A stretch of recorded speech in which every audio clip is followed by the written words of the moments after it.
Hey guys, and welcome back to another episode of the Teenagers Talk podcast. In today's episode, we're going to start a new series which is called Shared Experiences and Double Yep.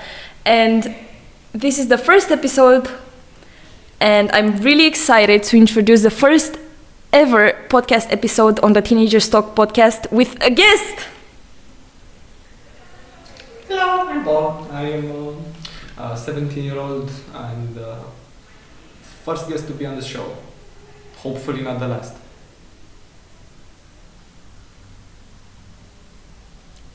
It's probably gonna be the last episode for you. I mean, for me, sure, but not the last.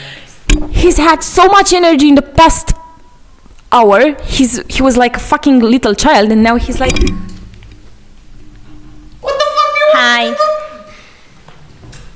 So, to pick up pace, today we'll talk about Relationships. I know we've tackled the subject in another episode, but we need somebody with a bit more experience, you know? Yeah. well, So, first, why do relationships fail? Well, there are a lot of common causes, most of which they're actually not about love. That would be the first common one.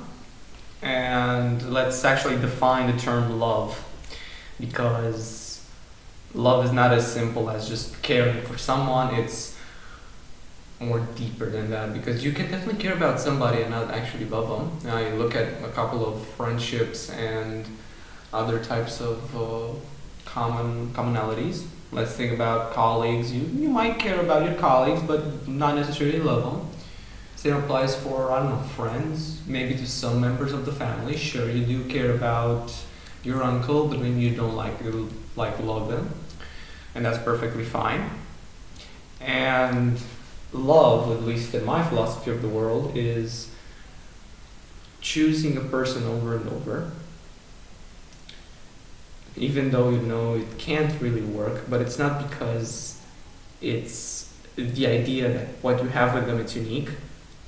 It's because it's the person themselves. It's because you value the person, and at the core of love, before love is even formed, there is attraction and respect. If you respect each other's boundaries, and if you are attracted to one another, you are bound to be at least in a relationship or have some type of love in there, even though it's a friendship, even though it's a relationship, even though it's something completely different. Love can be a lot of things, and at its core, it's respect and trust, and that's it. I really want to focus on one thing that you said. The thing about caring about somebody, but not specifically liking them, and I think that's especially common when it comes to toxic relationships, or a lot of times it's encountered in family situations, because you care about somebody, you wouldn't want to lose them, and you wouldn't be able to live your life without them, but then you can't really live without them, but they're not really the best person that you can have in your presence, and they are not really bringing the best energy and vibes to your life. And that's something that that's really hard to deal with, because you have to deal with your family and with a lot of friends that maybe you don't really like a lot in your life, and you don't know how to really manage to not let their bad words, I don't know, energy get to you, but at the same time being able to show that you care for them and also caring for them. And that's a really twisted thing, and unfortunately it's a lot of times really common in toxic relationships, and especially in friendships, which I talked about in the second episode of How to Move On and Deal with Heartbreak. And especially when you can do something about it, and it's not really, context doesn't really matter, you should really think if that's something that's bringing something good to your life or not. And getting back to the romantic relationship relationships topic.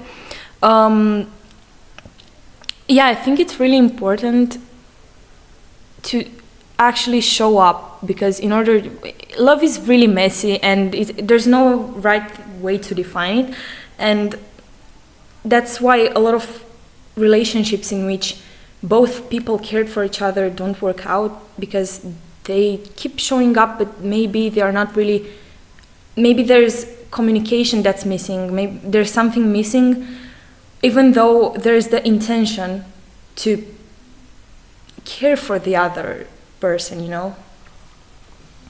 It's an interesting topic, because most relationships fail because we tend to bring our problems into relationships, not as a vulnerability, not as, look, I have this thing, this wound that it's affected me today, and I need to talk to you about it, and I feel like you need to know about it to be with me. That's a vulnerable way of showing your respect for the person, because in order to respect the person, you need to respect yourself, your time, and your effort with that person. If you don't respect yourself, how could you expect anybody to respect you, and vice versa? The idea is that what I want to say by you bring your problems into the relationship is that you tend to have wounds, like patterns of avoidance, or maybe patterns of anxious attachment. These patterns either push or pull the person away. They don't really strengthen the bond unless the other person is willing to work with you, which is beautiful. Most relationships fail because one of the partners cannot say openly what they have on their mind. A really good example of this is, let's look on, trying to think of a movie relationship. I'm going to give a personal one. I had a friend really long while ago. She was really open with everything, and including her relationship at that time. And she told me that she didn't really talk about the things that we talked about in the relationship. And I asked her why, and she told me, well, because I don't feel safe around him, like he doesn't provide me with the safety of not being judged like you do. And that stood really odd, because the guy, her partner, was actually an amazing dude, and I'm really sure that if she talked about her feelings and her problems, she wasn't going to be judged. But her fear of being judged, of being rejected, came towards her, and she didn't ask why or how, and it just affected her completely, and without any type of acknowledgement from her part that that's happening. She just didn't feel like opening up, and maybe we can say that it was maybe her fault, but then there's the compatibility thing, and yeah, there's something that should be learned from that situation.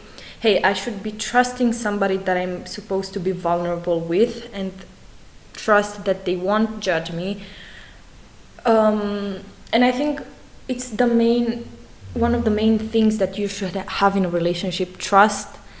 And you should be able to base the relationship off of the trust that you have in each other. If you can actually trust that person, first of all, you might think that you can trust them, and you might actually be right about that. But then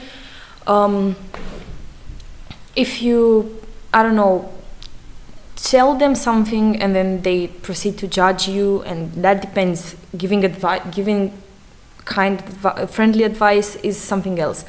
But if they're judging you, it means that maybe they are not actually the right person for you, and that's not really about compatibility anymore. It's just about the type of person that they are. And so, but it doesn't mean that she was actually right about the guy.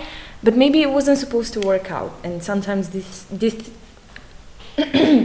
sometimes these things happen because of either it's a life lesson and you need to learn from it, and then you're not going to repeat the same mistake, or maybe it was for the better. It helped both partners to give up on the relationship. Maybe, I don't know, I'm thinking that maybe if something doesn't work out because it's somebody's fault in a relationship, it was just a way for the universe to kind of push you two apart and finish it quicker, you know? Well, if that's a take, I genuinely don't really believe that relationships should be thought of them like that. They shouldn't be just lessons, just temporary things. I think that's the problem with our generation, with the entire industry of dating. It's all for, let's date for now, let's have some fun, let's just acknowledge the fact this is going to end, and have fun for however long it lasts. And when it ends, we are quick to blame and to judge the person because they had their mistakes. I myself definitely did that, but with time and with pain comes patience. You know that regardless of what's going to happen, it's all going to settle out in the end, and all of the little pieces, all the things that you're going to get at the relationships are going to fall in place without you actually acknowledging them. Relationships don't just go through you, like they don't matter unless you genuinely didn't care about your partner.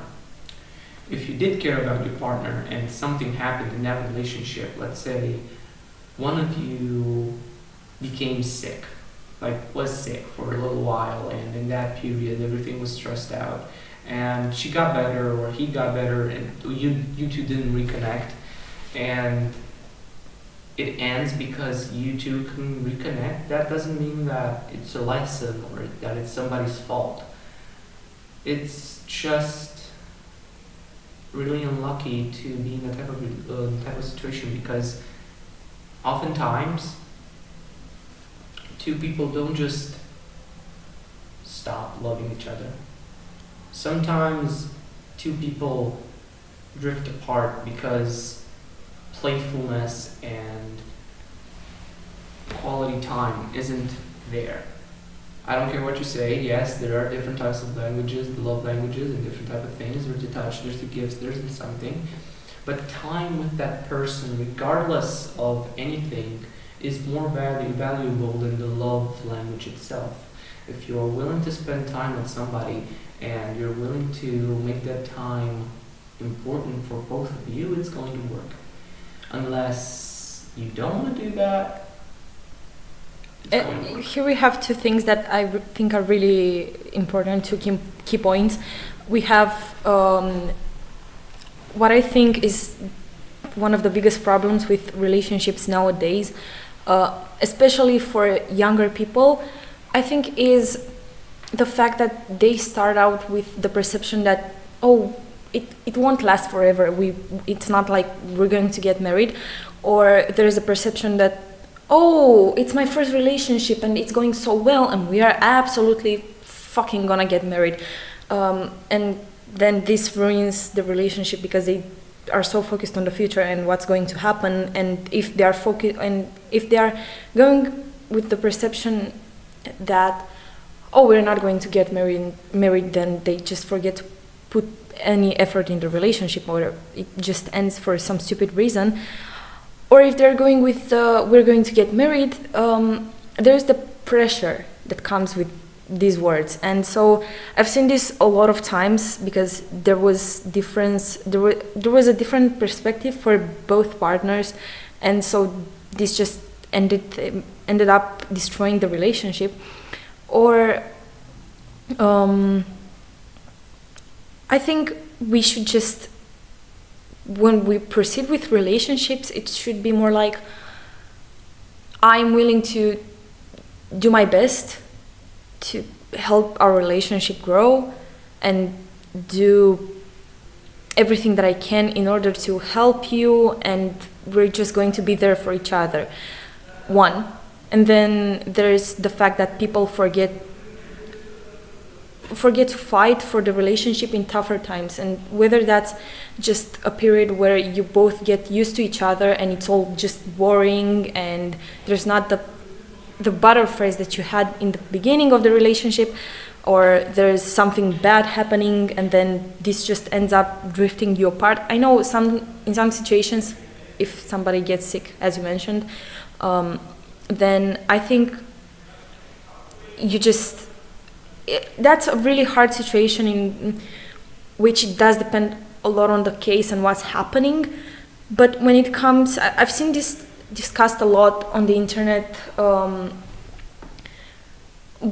problem that people forget to fight for the relationship when it's not really exciting anymore, the fact that when the excitement from the beginning that you were talking about earlier disappears, then people just get bored and then they end up breaking up because they get too used to the relationship. It gets boring maybe sometimes, and that's why a lot of times I think there should be some way of trying to reconnect with your partner in order to remember that, hey, we are together, we care about each other, and we need to show it in order, or at least do something that will make the other person feel appreciated in order for the relationship to keep going, Yeah, I mean, it's true, but it's two sides to that coin. Now, when you say fight, what I understand is you show up for the person and you care for them, and you make it clear that you do care for that person and that you care for everything that they stand for. Now, when people tend to get bored and when the excitement fades, two things can happen that can show a person they really love something, or if they're just attracted to it. Because again, I said that love needs attraction and trust, respect. And even if both criteria are met, that doesn't guarantee that love will form. It will just create the best grounds for it to form and grow. Love is affection and respect and attraction and all of these things, and a lot of things can put into a single bubble. When a person stops seeing the relationship as exciting and tends to forget about it, it oftentimes means that the person either didn't love the person or they were too numb to feel the love.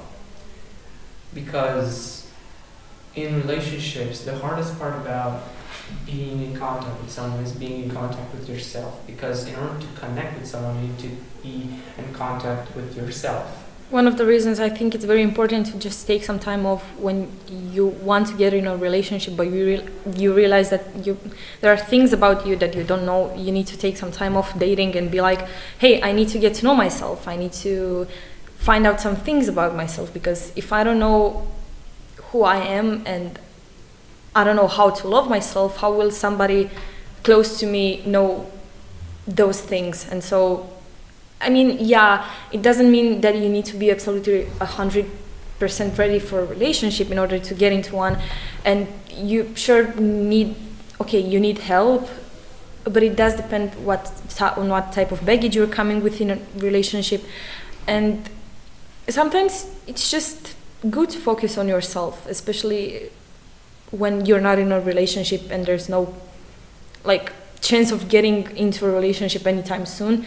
It's very good for yourself to just do things that make yourself feel that make you feel better and that make you get to know yourself, Now, when you say you love yourself, loving yourself is not it's not just go to the gym and start working out, or absolutely go out, drink, be with your friends. Loving yourself, it's kind of accepting yourself with all the dark parts that you're coming with. That too, but you can definitely accept yourself without loving yourself. They're two completely different things.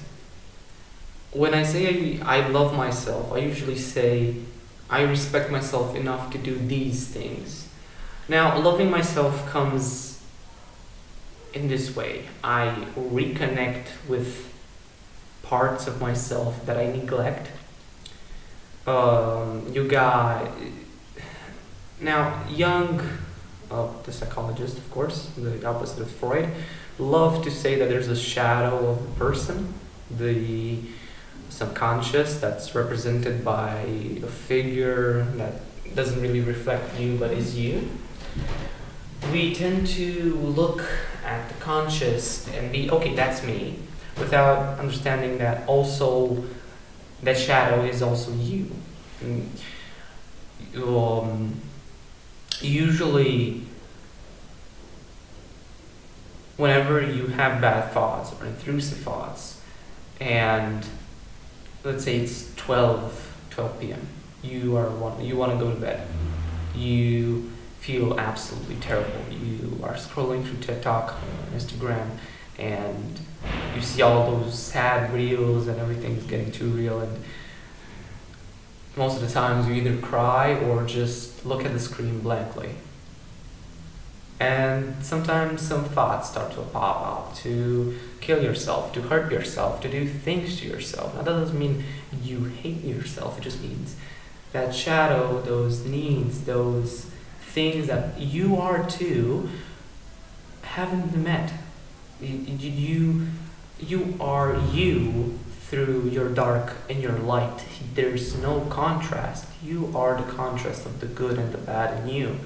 There's no good without bad, and there's no bad without good. You cannot paint a painting without having light and dark. Otherwise, you just have a blank canvas.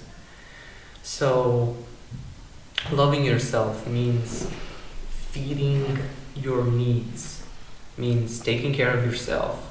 If you like to take care of yourself physically, like dress well, be good smelling, I don't know, take a shower every day, do that, that's perfect. If you are an outdoorsy person and you want to go and, I don't know, go out for a walk, go bike riding, do something like that, sure, do that.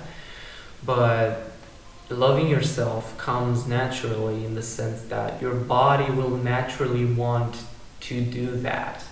It's important that you make time for yourself and that you don't conglomerate your life with other people's problems, and that you don't making yourself time and for everything else. making time for yourself. And honestly, the dressing part is really important, and I think you should really take your time to experiment with different styles and different things when it comes to finding your personal style and all these things.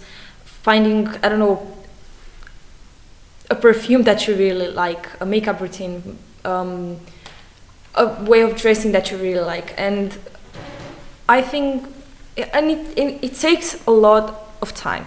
I've been through the whole process, and I've been going through a whole process of rediscovering myself for a whole year. And I feel like every week, every month, I discover a new version of myself that wants to dress differently. But it's about giving yourself the freedom to even manage to discover all of these things, and learning how to accept and love yourself through freedom, because if you don't give yourself the freedom to try and experiment different things, you won't be able to actually discover what you like, what you don't like, and you also need to be open to different things, but that depends on your situation as a person. But there are different steps that you need to follow, different stages that you have to go through in order to heal yourself and start loving yourself, This got really sad. We were just laughing. Before we started filming the episode, we were both laughing at some stupid reels, and now it got all so sad. The point of this podcast was to talk about why relationships fail. And relationships also tend to fail because either one of the partners just doesn't talk. when I say doesn't talk, I just mean they don't talk about themselves. They talk about the things that happen to them. They talk about the things that are common. I don't know, maybe some friend of theirs got a cat and we are talking and spilling some tea about it. But we don't really talk about ourselves. Especially in relationships, I tend to see that people are scared to talk about their problems, their real problems. Let's say there's this person A. They're 19 years old. They've been in college for 2 years. They've been a really good person. Everything's okay. Now imagine that this person was molested at 15. Just happened to be. And every time she gets in a relationship, she cuts it short because she is scared to address, because she thinks, or because they think that that person will be able to see all the scars and things that went on her body. Alright?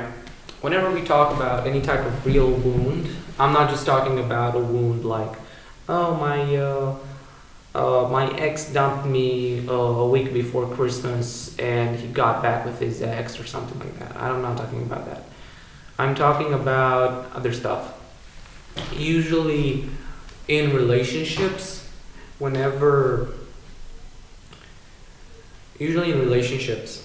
and in whatever type of friendship we are afraid to talk about our real problems and our real emotions and the real things that scare us. It's like saying, when somebody asks you, how are you? And you say, I'm fine, because it's just the default answer that we all have nowadays. And we never actually go deeper into the answer.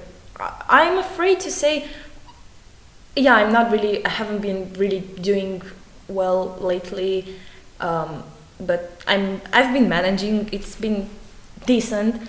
And I mean, here we have different reasons why we might not want to say it, either because we don't want to put too much pressure on the other person, or because we just don't feel like talking about it, and I'm fine. I think we're getting too used to the default line of I'm fine.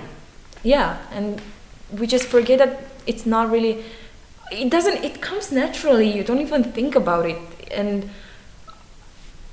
yeah, I mean, that's something really hard to fix. It's just how we are built. But sometimes I feel like in relationships there's two dynamics: either somebody who doesn't really share a lot about themselves and they just don't talk too much about themselves, or maybe there's the person who who maybe dumps too much on the other person. But I think that just might be like a thing related to, different past experiences. I mean, for me, especially, I am used to being careful with how much I'm complaining, I'm yapping about my problems, because I just feel like I'm saying too much, I'm talking too much about myself. I mean, those are things that have happened in friendships for me personally, and maybe that's why I'm bringing them with me. What are you bringing to the table? Trust issues, fear of being vulnerable. I don't know. But yeah, I think that you can, there are different situations, and you can be one of two people and be like, I either share, and in this case, I either share too much or I either don't share at all, or I don't know. And yeah, that's something, the not sharing, we're used to it because we just think that people might not care, or they might judge us. Oh my god, you're hurting because of something so stupid, just get over it, you're young, it's not that deep. Yes, it is.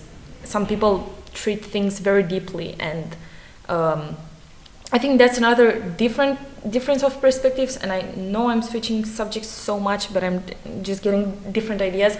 But like, especially in our generation, some people are like very casual about everything, and then there are other people who are the complete opposite, and they're thinking they care too much. And then there's this different perspective, and that's why a lot of times some end up getting hurt, especially the ones that care too much, because there are so many people who treat everything casually. Again, the thing about we're not actually going to get married or something like that. You need to. It's a relationship that you are building with a person. It doesn't matter how much it's going to last. It matters that you both put in the effort that you can at that respective time. Yeah, but it's also not about just I'm fine or I'm under the weather. Whenever we're talking about a real wound, like I just said, person A molested at 15, now she's 19, doesn't have a problem with it, but she does. Look, the thing is, our pains and our problems should be talked about, because sometimes one of the worst things that can happen to a person is go through the most traumatic experience of their entire life and not be able to talk because they're afraid that they're going to be judged. Now, it's important that you pick your place, that you speak out in a safe space, usually in therapy, because you don't want to go to the high school bully and just tell them, hey man, I've been molested at 15. Everybody's going to make fun of you because of that. And which, by the way, is absolute bullshit. If anybody makes fun of you for any type of reason, especially when it comes to something that you can't control, that's complete bullshit. It's not okay. Tell a trusted adult, please. Yeah, and the idea is most people we live in a world where everything should be made and done without any type of effort, or we should just not care about it. Although the world is changing and we start to care about things, the idea is usually we love without loving, if that makes sense. We love the person, but not really the person. We love the image of that person. Lemurs. Because we just tend to not care about, but not listen about the person themselves, because they don't really talk about themselves. They just are.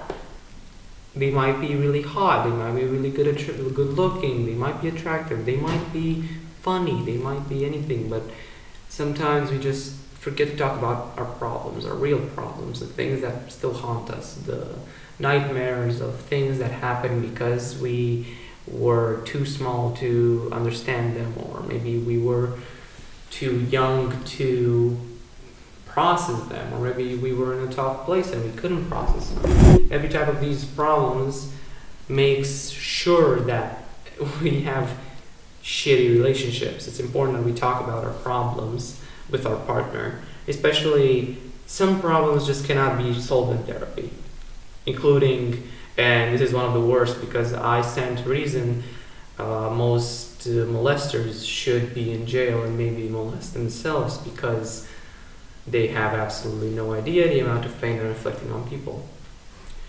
And as a person who has been in contact with someone who was molested, I can tell you for sure that it's really hard, especially when they just say, oh, I've moved on, everything is fine, and 2 weeks later you find out they've started to hurt themselves and stuff starts to happen and you wonder why. And the reason is, and you've always known this, you know why they did it, you just didn't really care to listen. They told you once and you were ignorant, and they didn't do it twice.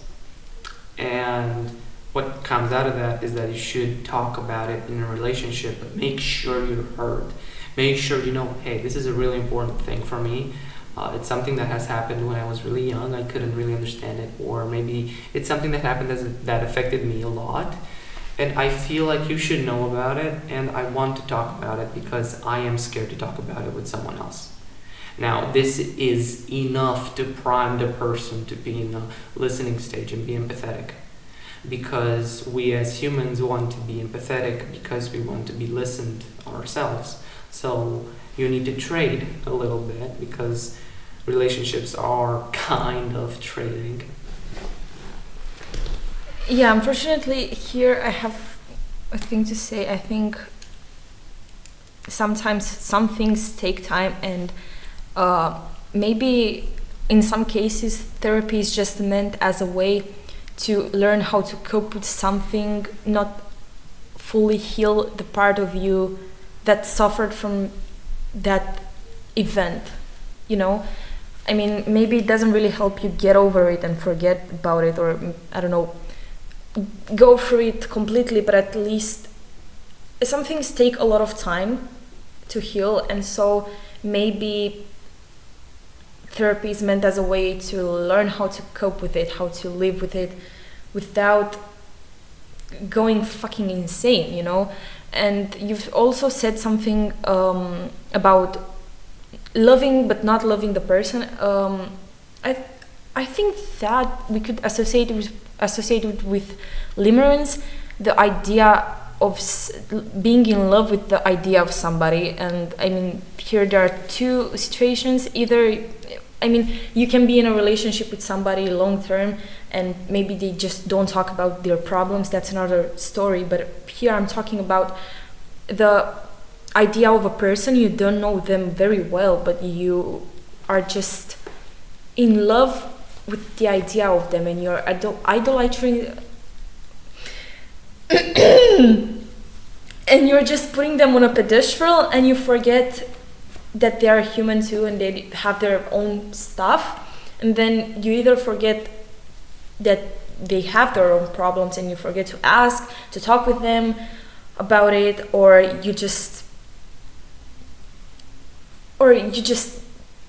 think that that the person they are showing you is the actual person, and maybe you don't know them very well, and then you just think that you're in love with somebody that you don't even know that well, especially when we're talking about the past, their past, you know. But yeah, it does depend on the situation if it could be called limerence or not. Well, you could also be in love with the way you feel when you're around the person, not exactly with the idea of maybe you're in love with a painting you made of that person. Maybe you're in love with the poem you wrote about that person. Maybe you're in love with something, but not the person in themselves. Because the person means the pain, the thoughts, everything. Whenever I look at a relationship, and one of the most healthy relationships I've ever seen in my entire life is between two guys in high school, in this high school. There are 12 graders, and they're fucking amazing. They've been together for what, 2.5 years, 3 years? Yeah, and I think so. they've talked about the way to fix relationships, the way to talk about your problems. And I've been getting a lot of relationship advice from this guy because honestly, he's a really nice guy, and because I find myself a lot with him, I find myself in him, as in I get him, I understand him, and I feel like he understands me. And one of the most important things I've understood, especially whenever you love somebody. When I say love, I don't mean it's a need or it's a want. It's I wanted to be that person. Whenever I can just say this is my person, I want this person because this person is the best I have and because I fucking love them. In this case, I have this amazing example of pure determination, which I have. I've had a motorcycle from '98 for the past year, and I've had a lot of problems, I must say, with it. Although we can go over the term a lot, much more. There was a problem with the fueling system. I wanted to make it sound louder and have a better exhaust and air filter on and make it run better. Then there was a timing chain problem. The engine fucked itself. And every time that engine... Can you please be careful with the language? I'm going to have to censor. Like, he's like that all the time. He's like always talking about his motorcycle, and after he talks about the motorcycle, he just gets a whole. You get like a whole what is it called? nervous, criza de nervi, nervous breakdown, anger breakdown, something like that. Yeah, kind of. It's frustration peaking because every time I fix that bike, something else breaks. And it's because it's an old bike. It's a bike that hasn't been maintained properly. It's a bike that I haven't maintained properly until now. And I look at that bike, and even though I've only had it for about 6 months, it's one of the most dearest things I've ever had in my entire life, and one of the things I cherish the most, because it has brought me more memories that I could ever want. And the fact is, that engine, that bike has offered me a lot, and I am willing to stand there with my bike, open it up, fix it, replace through tears of anger and through blood spilled in the engine, because guess what, sometimes you cut yourself in those pieces. I still fix it, and she still runs. So I don't think that that's really bad example, because I told this friend, man, I really want to give up on this bike. Like, it's just doing problems. I just can't really seem to fix it. It just seems to not want it to work. It's just hard. It's just, and he tells me, have patience. It will run. Just have patience. And after, I don't know, like 20 hours of working on the bike, the thing that was the problem fixed. I fixed the problem. She ran, she was good, she was in pristine condition, and I was really happy. And I asked myself, if I knew at the beginning that I was going to make it run, but I had doubts. The answer was no. If I would have known, if she was going to be up, fixed, and ready for another ride by the end of the day, would have I had any doubts about wanting to fix the bike? No, because I would have known that it was going to be okay. The same goes with relationships. I don't think you should take them as just relationships. Don't take them for granted, in the sense that when something breaks, when something doesn't go according to plan, don't just point your finger and say, okay, this broke, it's your fault or my fault. Something broke. We don't exactly know why. Let's see if we can fix it. If it happens again, we should step back and look and say, all right, this has happened already twice. It's the same problem. Let's see what causes this thing to break. And let's try to fix the thing and fix the thing that breaks that. And very important here, we're talking about relationships in which both partners are willing to put in the effort. If we're talking about something toxic, give up. Yeah, exactly. And when it comes to cheating or something like that, no, we don't fix cheating. Cheating doesn't work. For the love of God, just cheating is not a thing, okay? And also, moving on from a person, maybe with an ex, you're currently stuck on an ex. Maybe just like give the fuck up. Maybe, hopefully, like give up on the person. Don't just stand there waiting for them to come back. Or maybe do. I don't make the rules. And again, if the ex cheated, don't stay with that person. No, please, for the love of God, just for the love of anything. If it happens to be cheating or something bad, physical abuse, exactly, sexual abuse, emotional abuse, any type of abuse, don't stay with that person at all. If you don't feel safe, if your body screams help every time you see them, don't stay with that person. Fucking trust your intuition. If something doesn't feel right about something, trust your guts. Yes, exactly. The same goes the other way. If you're sure that this is your person and you're not in a relationship with them, it's best that you kind of go the other way and try to look for someone else. Because oftentimes, more than not, especially if it's actually meant to happen, and that's something that I'm trying to tell to myself. If something, it's gonna happen. Okay. If it's meant to happen, it will happen. Okay. Fuck you. Oh, okay, so we kind of need to wrap it. if something actually is meant to happen, it's going to happen, and you're going to see in the future. But until then, just try to move on. When's the future? Is it today?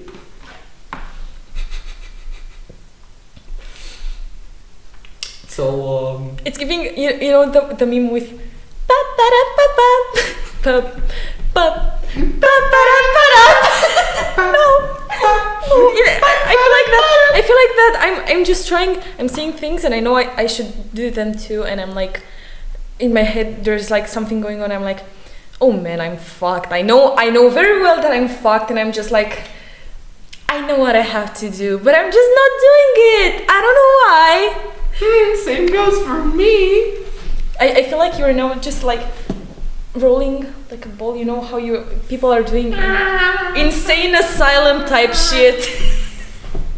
She's not gonna love me. She doesn't love me. She doesn't love me. She doesn't love me. She's moving on. She's moving on. Yeah, basically that. So He's fucking crazy. I told you. Anyway, We're both Delulu. in truth, yeah. The idea is, don't stay with someone who cheats. Exactly. Don't stay with someone who beats your ass. Don't fight for Talk somebody shit about your who ass. doesn't care about you. Who forces you to do sex. That's the worst Exactly. one. Who Forces says you that- into anything in general that you don't feel good shouldn't be doing. Forced. There is, I think, only one case in which you should be forced, meaning someone's parents. You should do it always. Depending on the situation too. And the best friend group. And the best friend group. And the best friend group is like council. the council, exactly, the council. If the council doesn't approve, I mean, of course you shouldn't just listen, you should listen to yourself too. If you feel good with a person and your friend group is just like nah, hell nah, I mean, you have to take your own decision, your own life into your own hands and make your own decisions. But if you really trust the council and the council says no, Yes. something is not right, Habibi, you leave. Habibi, basically, you try to fix the relationship only if these conditions are met. If he cheats, if he beats your ass, if he forces your ass, if he talks to your ass the wrong way, anything like that. If he doesn't respect you, or she doesn't He's respect like the you, straight version of the gay best friend. you should not be with that person. Period. Girl, period. Period. Period, for fuck's sake, period. Exactly. So now to wrap it all up, Respectfully, give your best. Even if your best is here, doesn't matter, give your best. exactly. Sometimes you might be very low and you might be like, no, I cannot do anything. For the love of God, I don't think I could. Try to do your best, and sometimes you can even take a break from the relationship. It doesn't mean that, of course, with communication is the key. Please understand that. Talk to the person and be like, hey, I'm going through a rough patch. This is what you can tell them, this is what I'm going through. And I feel like I need some alone days. Don't just ghost the person if you don't feel like, if you feel like you need to focus on some things alone. Tell them, communicate with them, tell them, hey, I need a few days of break. It literally takes a few seconds to just be like, hey, I need a few days. I need some space. I need some space, or It's good. I need some fine. space. It's good for not triggering the person to say, okay, I need to break up with you for a couple of days and then we're back. I need some space means I need some time for myself alone or something to do, unfocus on someone. So, Or maybe I you need could some call space. it a breakup, depending on the situation again. But you have to tell them and communicate with them. I mean, it does depend if you feel safe telling them, but if you don't feel safe telling them, then ask yourself why. Is it because you don't feel safe around them? Is it because you feel like something's going on? Yeah, you're not. If you feel like there's something wrong, talk to them. And a lot of times, maybe a relationship can keep going as just as friends. I know it sounds stupid. It does depend on the situation. Maybe you were casually dating and then you found out that you were better off as friends. But it just matters that you care about each other and that you communicate. Communication is the key. And everybody says that, but it's not just communication, it's also affection and also Also showing. don't do the mistake of not buying flowers, and this is a really good thing for myself because I did that mistake a lot. So I should have bought a lot of flowers, and I really regret not buying flowers for my significant other, which isn't mine anymore, but it's another story. It's a story for another day. So let's just wrap this episode up with this chick giving me a really good ratatouille on the head. Like, you know, the ratatouille. No, I'm yeah. Ratatouille. He's so frustrating. Like, stop being a fucking. Stop talking about your ex, please. He's just trauma dumping about something that he knows he can solve. Can't. I can't solve it. Yeah, but he can solve his own problems by doing something and not. He's killing me with all of this. I'm scared to talk to her. She's scary. What if she judges me? Yeah, okay, on that one, I'm 100% with him because I know how it is. She's scary. Yeah. So She's scary. So before you grab everything and just leave in front of the camera, what would be your best advice for somebody who is going through A rough patch. a rough patch, whether it's because of a relationship or just something Don't personal? Give up. Have patience. Give it time. Closer to the microphone, please! Patience. Don't give up. Show affection. Show the person that you're there. And that you care. And that you care. And it's enough. Maybe a good morning or a good night is enough for that person, but just make sure that they get the message that you care about them, because in the grandest of all effects, usually the person that is willing to stay with you through all of the rough patches is usually the person for you. Don't settle for someone who isn't willing to stay with you in your rough patches. And who listens to you, and also who takes the time and effort to find out what makes you feel loved, you know? That also matters a lot. Yeah, make sure everything is nice and smooth from your part. Make sure you give the person the space or the affection they need. Maybe they're a person who manages things out by crying. Maybe they're a person who manages things out by just talking about it, venting, or maybe they just sit with it alone.